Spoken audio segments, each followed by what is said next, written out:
श्रीविघ्नराजं भजे श्रीविघ्नराजं भजे श्रीविघ्नराजं भजे।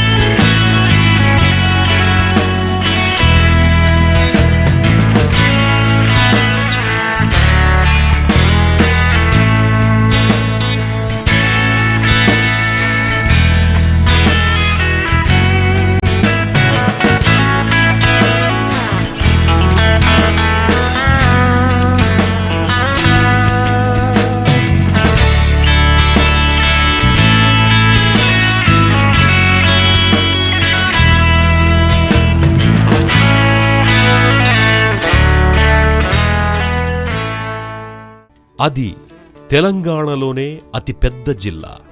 పేరు మహబూబ్ నగర్. కవులకు, కళాకారులకు, శ్రామికులకు పుట్టినిల్లు. ఇక్కడ్నుంచే ఎంతోమంది సుప్రసిద్ధులైన కవులు, కళాకారులు వెలుగులోకొచ్చారు. రాష్ట్ర, జాతీయ స్థాయిల్లో పాలమూరు వాణిని వినిపించారు. ఇలాంటి మహబూబ్ నగర్ జిల్లాలో రాష్ట్రానికే తలమానికమైన ప్రసిద్ధ సాహిత్య పరిశోధకులు, సుప్రసిద్ధ విమర్శకాగ్రేసరులు, బహుగ్రంథకర్త ఆచార్య ఎస్వి రామారావు ఉద్భవించారు. పెబ్బేరు మండలంలోని సుప్రసిద్ధ పుణ్యక్షేత్రం శ్రీరంగాపురంలో ఎస్వి రామారావు, శ్రీ సూగూరు వాసుదేవరావు, శ్రీమతి రామచూడమ్మ దంపతులకు 1941 జూన్ 5వ తేదీన జన్మించారు. శ్రీరంగాపురం సుప్రసిద్ధ వైష్ణవాలయం. తెలంగాణలోని శ్రీరంగం క్షేత్రం అద్భుతమైన శిల్పకళా సంపదకు ఆలవాలం. వనపర్తి రాజా అష్టభాషా బహిరీ గోపాలరావు 1662లో దక్షిణ దేశ యాత్రలో శ్రీరంగాన్ని దర్శించి వైష్ణవం స్వీకరించి 1665-1670 ప్రాంతంలో అక్కడ శ్రీరంగనాథాలయం నిర్మించడం వల్ల ఆ ఊరికి శ్రీరంగాపురం అనే పేరొచ్చింది. అలాంటి శ్రీరంగనాథుని దివ్యధామంలో జన్మించిన ఆచార్య ఎస్వి రామారావు స్వయం కృషితో అంచెలంచెలుగా ఎదిగి తెలుగు సాహిత్య చరిత్రలో సుస్థిరమైన స్థానాన్ని సంపాదించుకున్నారు. అద్భుతమైన తన ప్రతిభా పాండిత్యంతో అనేక రచనలు గావించారు. వందల కొద్దీ పాలమూరు కవులను వెలుగులోకి తెచ్చారు. తెలంగాణ సాహిత్యాన్ని భావితరాలకందించారు. తెలుగు సాహిత్య చరిత్రను సాహితీ క్షేత్రంలో పండించారు. సాహిత్య పోషణకు ప్రసిద్ధి పొందిన సంస్థానంలో జన్మించినందువల్ల ఎస్వి రామారావుకు జన్మతః సాహిత్యాభిలాష ఏర్పడిందని చెప్పవచ్చు. వీరు శ్రీరంగాపురంలో ప్రాథమిక విద్యను, వనపర్తిలో ఉన్నత పాఠశాల విద్యను పూర్తి చేశారు. వనపర్తిలో హైస్కూల్లో విద్యనభ్యసిస్తున్నప్పుడే ఎస్వి రామారావుకి సాహిత్యంతో పరిచయం ఏర్పడింది. చందమామ, బాలమిత్ర, రూపవాణి, సినిమా రంగం, చిత్రసీమ, డిటెక్టివ్, ప్రజామాత, ఆంధ్ర సచిత్ర వారపత్రిక, ఆంధ్రప్రభ వారపత్రిక మొదలైన పత్రికలన్నీ చదివేవారు. సుప్రసిద్ధ నవలలైన ఏకవీర, చివరకు మిగిలేది, అసమర్థుని జీవయాత్ర, వేయి పడగలు, నారాయణరావు, కోనంగి మొదలైన నవలలను హైస్కూల్లో ఉన్నప్పుడే చదివారు. అలాగే ఇతర భాషా సాహిత్యవేత్తలైన రవీంద్రనాథ్ ఠాగూర్, శరత్, ప్రేమ్చంద్ వంటి వారు రచించిన రచనలను చదివి సాహిత్యంపై అభిలాషను పెంచుకున్నారు. నిరంతరం పత్రికలు, పుస్తకాల మధ్య మునిగి తేలడంతో 14 సంవత్సరాల వయసులోనే ఎస్వి రామారావులో రచనాభిలాష మొగ్గతొడిగింది. చిన్న వయసులోనే అనేక పత్రికలకు రచనలు పంపడం, అవి ప్రచురితం కావడం ఎస్వి రామారావు రచయితగా అవతరించడానికి దోహదపడ్డాయి. ఆ విధంగా ఎస్వి రామారావు తనలోని సృజనకు పదును పెట్టి తాను రచయితగా నిలబడడానికి ఎంతగానో కృషి చేశారు. చిన్నతనంలోనే భూదానోద్యమ నాయకుడు వినోబా భావే, రామ్ మనోహర్ లోహియాలను కలిసే భాగ్యం ఎస్వి రామారావుకు దక్కింది. వినోబా భావే రావడం, రామ్ మనోహర్ లోహియా వనపర్తికి అరుదించడం, ఎస్వి రామారావు వారికి ఆతిథ్యమివ్వడం ఆయన చేసుకున్న అదృష్టం. వనపర్తిలో హైస్కూల్ విద్యను ముగించుకుని 1958లో నిజాం కళాశాలలో పియూసీ విద్యార్థిగా చేరడం ఎస్వి రామారావు జీవితంలో ఒక ముఖ్య ఘట్టం. అప్పటి నిజాం కళాశాలలో ఉద్దండ పండితులైన పల్లా దుర్గయ్య, కోవూరు గోపాలకృష్ణారావు, ఆచార్య సి నారాయణరెడ్డిలు కొలువై ఉన్నారు. ఎస్వి రామారావులోని సాహితీ జిజ్ఞాసను వారు గమనించి నిరంతరం ప్రోత్సహించారు. తెలుగు ఐచ్ఛికంగా బిఏ చదువు కూడా అక్కడే కొనసాగడంతో నిజాం కళాశాలలో ఉన్న 4 సంవత్సరాలు విద్యార్థి సంఘ కార్యకలాపాల్లోనూ సాహిత్య కార్యక్రమాల్లోనూ చురుగ్గా పాల్గొంటుండేవారు. దీంతో ఎస్వి రామారావుకు అనేక మంది రచయితలు, కవులు పరిచయమైనారు. రాజకీయ రంగంలో ప్రసిద్ధిగాంచిన S Jaipal Reddy, PV Rangarao, T Subbaramireddy సహాధ్యాయులుగా, సన్నిహిత మిత్రులుగా ఉండేవారు. తెలుగు సారస్వత సంఘం నిర్వహణలో ముఖ్య పాత్ర పోషించడమే కాక తెలుగు సారస్వత సంచిక విద్యార్థి సంపాదకునిగా తొలి బాధ్యతను నిర్వర్తించడం ఎస్వి రామారావు ప్రతిభను తెలియజేస్తుంది. తనలోని ప్రజ్ఞను ఇనుమడింపజేసుకుంటూనే డిగ్రీ పరీక్షలో ప్రథమ శ్రేణిలో ఉత్తీర్ణులయ్యారు. అనంతరం 1962లో ప్రతిష్టాత్మకమైన ఉస్మానియా విశ్వవిద్యాలయంలో ఎంఏ చదివే అవకాశం లభించింది. అక్కడ లబ్ధప్రతిష్ఠులైన ఆచార్యులు ఖండవల్లి లక్ష్మీరంజనం, దివాకర్ల వెంకటావధాని, బిరుదురాజు రామరాజు, చలమచెర్ల రంగాచార్యులు, సి నారాయణరెడ్డిలు సాహితీ సుగంధాలను వర్ధిష్ణువులకు పంచుతున్నారు. అలాంటి సాహితీ మకరందాలను తనివితీరా ఆఘ్రాణించిన ఎస్వి రామారావు తెలుగు సాహిత్యంపై మక్కువ పెంచుకున్నారు. ఎంఏ విద్యార్థిగా ఉంటూనే ఆర్ట్స్ కళాశాలలో సాహిత్య సాంస్కృతిక కార్యక్రమాలను స్వశక్తితో నిర్వహించి శభాష్ అనిపించుకునేవారు. సుప్రసిద్ధ సాహిత్యవేత్తలు, జ్ఞానపీఠ అవార్డు గ్రహీత విశ్వనాథ సత్యనారాయణ, దేవులపల్లి కృష్ణశాస్త్రి మొదలైన వారిని ఆహ్వానించి సాహిత్య సభలను జరిపించారు. గురజాడ జయంతి మొదలైన సభలను నిర్వహించారు. డాక్టరేట్ పొందిన అధ్యాపకులు దివాకర్ల వెంకటావధాని, కేతవరపు రామకోటి శాస్త్రి, వేటూరి ఆనందమూర్తి, ముదిగొండ వీరభద్రశాస్త్రి మొదలైన వారిని ఆహ్వానించి వారి పరిశోధనాంశాలపై ఉపన్యాస కార్యక్రమాన్ని ఏర్పాటు చేయడం ఎస్వి రామారావు సాహిత్యాభిలాషకు దర్పణం. 1964లో ఎంఏ తెలుగు పూర్తయిన తరువాత 1965లో హిందీ భూషణ్ చేశారు. ఆ తరువాత వనపర్తి కేంద్రంగా తెలుగు సాహిత్య సాంస్కృతిక రంగాలలో వినూత్న కాంతిని ప్రసరింపజెయ్యాలన్న తలంపుతో జ్యోతిర్మయి అనే సాహిత్య సాంస్కృతిక సమితిని 1965లో నెలకొల్పారు. ఈ సంస్థ ద్వారా అనేక సాహిత్య కార్యక్రమాలను నిర్వహించారు. ఎస్వి రామారావు అధ్యక్షులుగా, చౌడూరి గోపాలరావు కార్యదర్శిగా జిల్లా వ్యాప్తంగా అనేక కార్యక్రమాలను చేపట్టారు. మహబూబ్ నగర్, వనపర్తి, గద్వాల, ఆత్మకూరు, అలంపూర్, అచ్చంపేట మొదలైన ప్రాంతాల్లో అనేక సాహిత్య సభలు, సదస్సులు, కవి సమ్మేళనాలు నిర్వహించారు. జిల్లాలోని కవులను, రచయితలను ప్రోత్సహించాలనే ఉద్దేశ్యంతో తన సంపాదకత్వంలో పాలమూరు జిల్లా కవుల కవితా సంకలనం జ్యోతిర్మయి పేరిట 1966లో వెలువరించి జిల్లా కవుల కీర్తిని ఇనుమడింపజేశారు.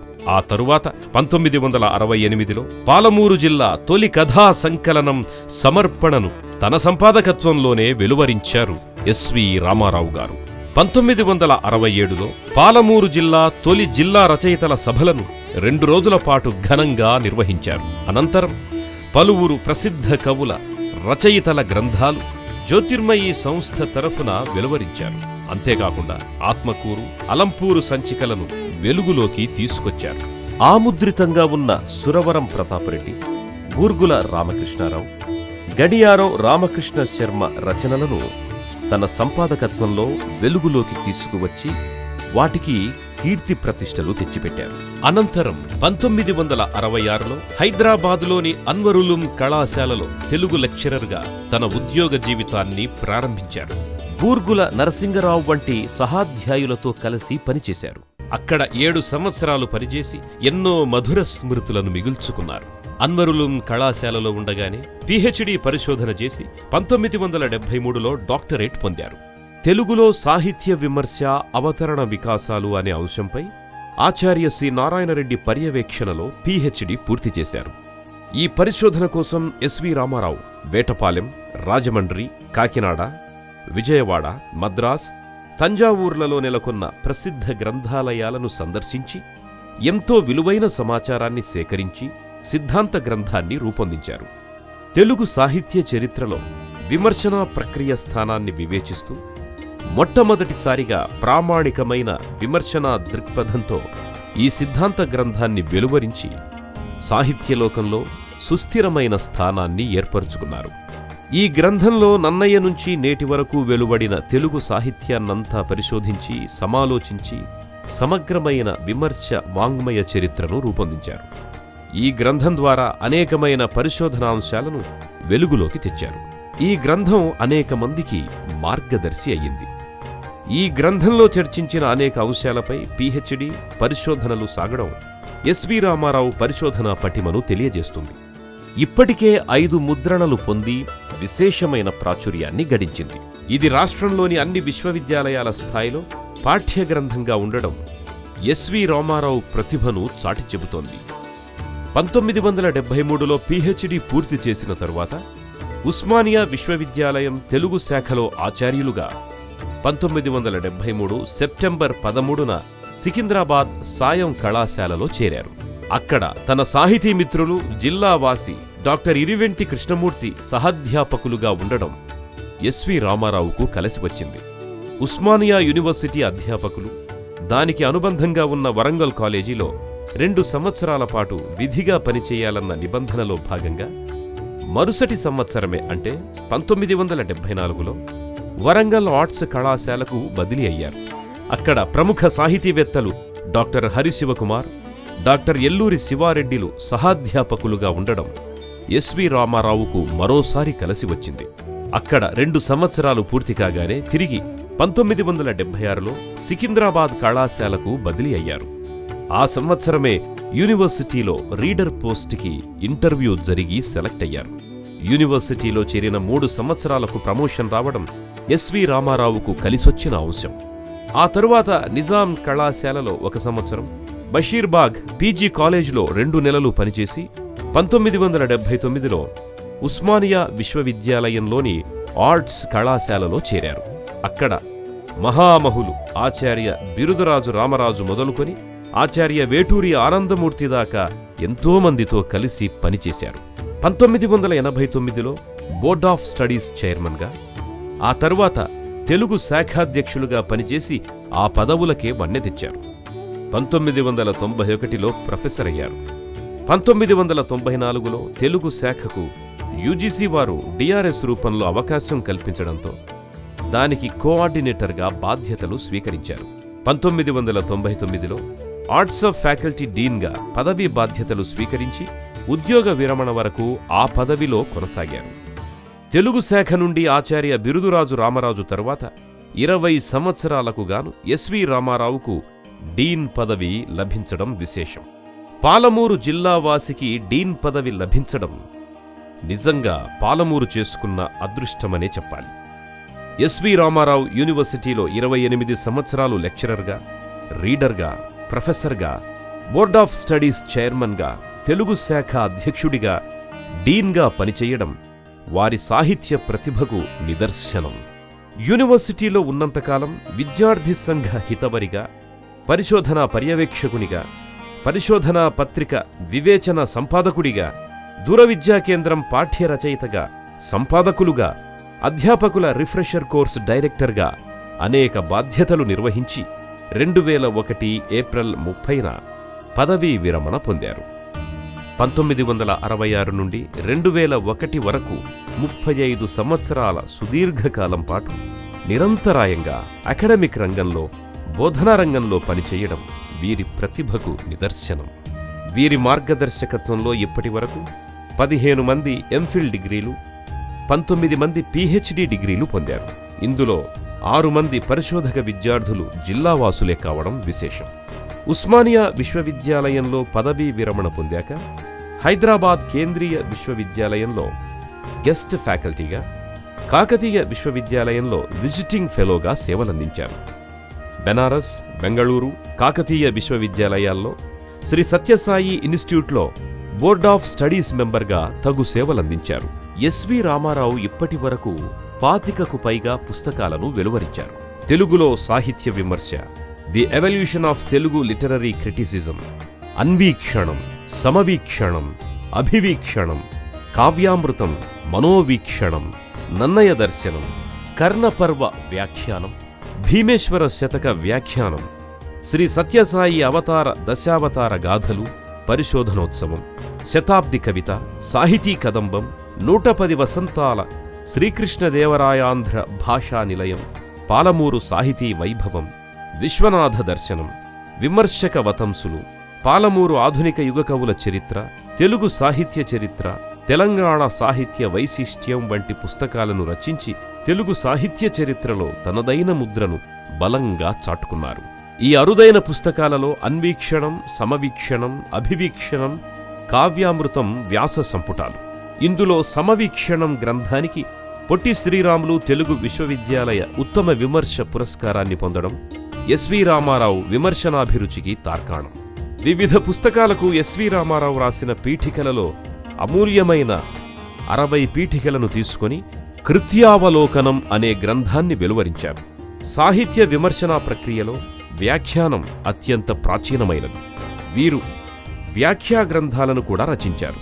నన్నయ రాసిన ఆంధ్ర మహాభారత అవతారికకు విపుల వ్యాఖ్యానంతో నన్నయ దర్శనం, తిరుమల తిరుపతి దేవస్థానం వారు ప్రచురించిన ఆంధ్ర మహాభారత వ్యాఖ్యానంలో కర్ణపర్వంలోని తృతీయాశ్వాసానికి సరళమైన వ్యాఖ్యానం, ఆచార్య విఎల్ఎస్ భీమశంకరం రచించిన భీమేశ్వర శతకానికి వ్యాఖ్యానాన్ని రాసి తన విమర్శనా నైపుణ్యాన్ని మరోసారి ప్రదర్శించారు. ఎస్వి రామారావు గారు దాదాపు 30 గ్రంథాలకు సంపాదకత్వం వహించడం విశేషం. పాలమూరు జిల్లా తొలి కవుల కవితా సంకలనం జ్యోతిర్మయి, తొలి కథా సంకలనం సమర్పణ, అలంపూరు సంచిక, ఆత్మకూరు సంచిక, గడియారం రామకృష్ణ శర్మ షష్ఠిపూర్తి సంచిక సుజాత, చౌడూరి గోపాలరావు షష్ఠిపూర్తి సంచిక చౌడూరి ఆరుపదులు, పాలమూరు సంగీతోత్సవ సంచిక మధుర రాగమాలిక, బూర్గుల రామకృష్ణారావు శతకం పుష్పాంజలి, బూర్గుల కవితలు నివేదన, బూర్గుల పీఠికలు, సురవరం ప్రతాపరెడ్డి వ్యాసాలు 2వ భాగం వంటి గ్రంథాలకు సంపాదకత్వం వహించారు. ఇంకా హైదరాబాద్ 4 శతాబ్దాల సాహిత్య వికాసం, వేమూరి చంద్రావతి స్మారక సంచిక, ఆచార్య విఎల్ఎస్ భీమశంకరం స్థపతి అభినందన సంచిక, కావ్యత్రయ సమీక్ష వడ్లకొండ నరసింహారావు జయంతి సంచిక, నిశ్శబ్ద సంస్కర్త రావికంటి వసునందన్ షష్ఠిపూర్తి సంచిక సాహితీ వసునందనం, తెలుగు భాషా సాహిత్య వైశిష్ట్యం, అక్షర వృక్షాలు వంటి సంచికలకు సంపాదకత్వం వహించారు. అంతేకాదు నిజాం కళాశాల విద్యార్థిగా ఉన్నప్పుడే విద్యార్థి, అన్వరులుం కళాశాలలో ఉన్నప్పుడు జ్ఞానజ్యోతి, ఉస్మానియా విశ్వవిద్యాలయంలో వివేచన సంచికలకు సంపాదకత్వం వహించడం ఎస్వి రామారావు సాహితీ కృషిని చెప్పకనే చెబుతున్నది. అలాగే డిగ్రీ, పీజీ విద్యార్థుల స్థాయిలో బోధించే గ్రంథాలకు సంపాదకుడిగానూ వ్యవహరించారు. దూర విద్యా విభాగంలో ఉస్మానియా విశ్వవిద్యాలయం, డాక్టర్ బిఆర్ అంబేద్కర్ విశ్వవిద్యాలయం, బెంగళూరు విశ్వవిద్యాలయం, శ్రీకృష్ణదేవరాయ విశ్వవిద్యాలయం, పొట్టి శ్రీరాములు తెలుగు విశ్వవిద్యాలయం వారికి పలు పాఠ్యరచనలు చేయటమే కాకుండా సంపాదకత్వం కూడా వహించారు. 1 నుండి 10వ తరగతి వరకు ప్రభుత్వ వాచకాలకు సంపాదకుడిగా ఉన్నారు. ఆచార్య ఎస్వి రామారావు నిరంతరంగా తెలుగు సాహిత్యానికి చేస్తున్న సాహితీ కృషిని ప్రోత్సహించేందుకుగాను ఎన్నో సంస్థలు పురస్కారాలను అందజేశాయి. 1997లో నిర్మల సాహితీ పురస్కారం,